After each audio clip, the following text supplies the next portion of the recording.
Hi dears, welcome to my channel. ഇന്ന് ഞാൻ കാണിക്കുന്നത് ചിരട്ടയും പിന്നെ കുറച്ച് പിസ്ത ഷെല്ലും അതുപോലെ ഒരു കാർഡ്ബോർഡിൻ്റെ പീസും വെച്ചിട്ടുള്ളൊരു സിമ്പിളായിട്ടുള്ള ക്രാഫ്റ്റാണ്. എല്ലാവർക്കും ഇത് ട്രൈ ചെയ്യാം. 2 ചിരട്ടയാണ് എടുത്തിരിക്കുന്നത്, ഒരെണ്ണം ചെറുതും വലുതും. അപ്പോൾ ഫ്ലക്സ് ക്വിക്ക് വെച്ചിട്ട് രണ്ടും കൂടി ഒന്ന് ഒട്ടിക്കാൻ നോക്കി, പറ്റിയില്ല, ഫ്ലോപ്പായിരുന്നു. അതിനുശേഷം ഗ്ലൂ ഗൺ തന്നെ എടുത്തിട്ട് രണ്ടും കൂടി ഒട്ടിച്ചു കൊടുത്തു കേട്ടോ. അപ്പോൾ ഒന്നിൻ്റെ മുകളിൽ, ചെറുതിൻ്റെ മുകളിൽ വലുത് ഇതുപോലെ വെച്ചിട്ട് ജസ്റ്റ് ഒന്ന് കുറച്ച് നേരം പിടിച്ചിരുന്നു.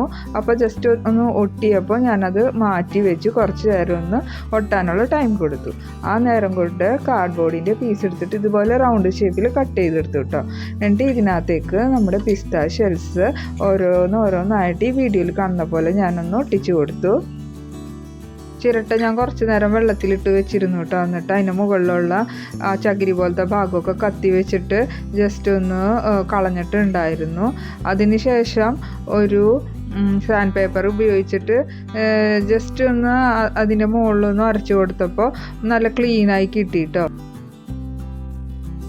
പിസ്ത ഷെൽസ് നമുക്ക് സൈസ് അനുസരിച്ച് ഇതുപോലെ ഒന്ന് ഒട്ടിച്ചു കൊടുക്കാം.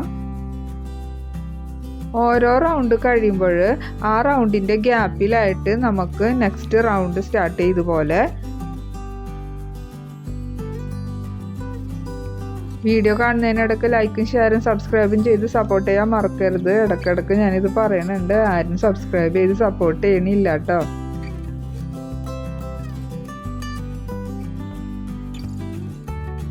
അങ്ങനെ കംപ്ലീറ്റ് ആയിട്ട് ഞാൻ ഒട്ടിച്ച് കഴിഞ്ഞപ്പോൾ ഇതുപോലെയാണ് കേട്ടോ കിട്ടിയത്, നല്ല ഭംഗിയിൽ കാണാനായിട്ട്. ഇനി ഞാൻ ഇതിനൊരു ഗ്രീൻ കളർ അടിച്ചു കൊടുക്കുന്നുണ്ട്. അപ്പോൾ ഗ്രീൻ വെച്ചിട്ട് നമുക്ക് ഇതുപോലെ ഒന്ന് അടിച്ചു കൊടുക്കാം. എല്ലാ പോർഷൻസിലും ഈ ഗ്രീൻ കളർ എത്തുന്ന രീതിയിലൊന്ന് അടിച്ചു കൊടുക്കാം കേട്ടോ. അപ്പോൾ താഴെയൊക്കെ വൈറ്റ് കാണും ഈ കാർഡ്ബോർഡിൻ്റെ. അപ്പോൾ ആ വൈറ്റ് കാണുന്ന ഭാഗത്തൊക്കെ ഇതുപോലെ ഗ്രീൻ അടിച്ചു കൊടുക്കണം കേട്ടോ.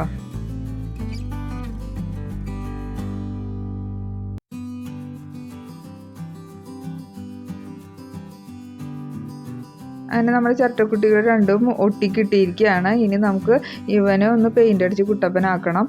അപ്പോൾ ഞാൻ ഒരു lavender colour light shade paint ഈ ചിരട്ടയമേൽ ഇതുപോലെ ഒന്ന് അടിച്ചു കൊടുക്കുന്നുണ്ട്.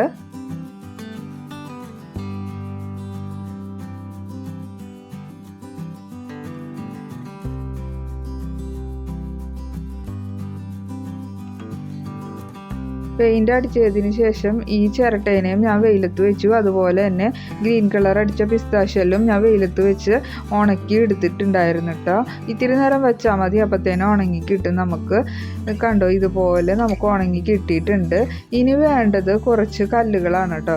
ഈ കല്ലുകൾ ഞാൻ ഈ ചിരട്ടയുടെ ഉള്ളിലോട്ട് ഇടുന്നുണ്ട്.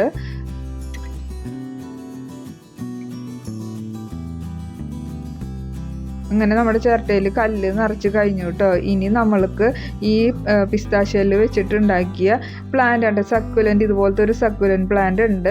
അപ്പോൾ അത് ഞാൻ ഇതിൻ്റെ മുകളിലോട്ടായിട്ട് വെച്ചു കേട്ടോ. ഒറിജിനൽ പ്ലാന്റ് പോലെ തോന്നുന്നില്ല. അപ്പോൾ നിങ്ങളെല്ലാവരും ട്രൈ ചെയ്ത് നോക്കുക. വളരെ സിമ്പിളാണ്, അതുപോലെ തന്നെ വലിയ കാശ് ചിലവൊന്നും ഇല്ലാത്തൊരു ഐറ്റമാണ്. അപ്പോൾ ടീപ്പോയിമലൊക്കെ വെച്ചാൽ കാണാൻ നല്ല ഭംഗിയായിരിക്കും. എല്ലാവർക്കും ഇഷ്ടപ്പെട്ടു എന്ന് വിചാരിക്കുന്നു. ഇഷ്ടപ്പെട്ടാലൊന്ന് ലൈക്കും ഷെയറും സബ്സ്ക്രൈബും ചെയ്ത് സപ്പോർട്ട് ചെയ്യാൻ മറക്കരുത്. Thank you, bye bye.